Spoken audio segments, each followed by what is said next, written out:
Балалар, бүгін біз жаңа ұғыммен танысамыз. Масса ұғымы. Масса бұл дененің инерттілігін және денедегі зат мөлшерін сипаттайтын физикалық шама. Яғни ол дененің қаншалықты ауыр немесе жеңіл екенін ғана емес, оның құрамындағы заттың мөлшерін көрсетеді.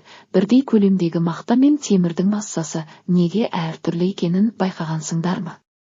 Себебі олардың тығыздықтары өзгеше. Міне, масса осы заттың физикалық қасиеттерін сипаттайды. Массаның белгіленуі м, ал өлшем бірлігі килограмм.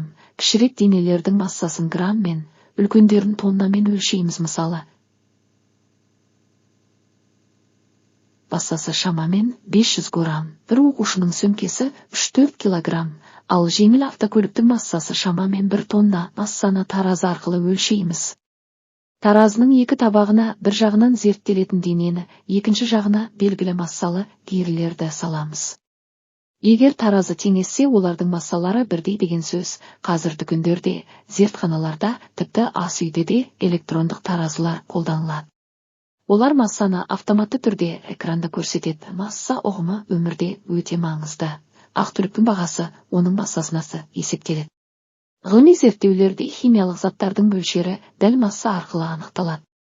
Көліктер мен ғимараттардың есептерінде массаны білу қауіпсіздік үшін қажет. Сондықтан массаны дұрыс өлшеу ғылымда да, тұрмыста да дәлдік пен сенімділіктің негізі. Сонымен, балалар, массаны м, өлшем бірлігі килограмм деп белгілейміз. Массаны таразы арқылы өлшейміз, ал оның өмірдегі маңызы біздің айналамыздағы заттардың мөлшерін және олардың тепе-теңдігін анықтауға көмектеседі.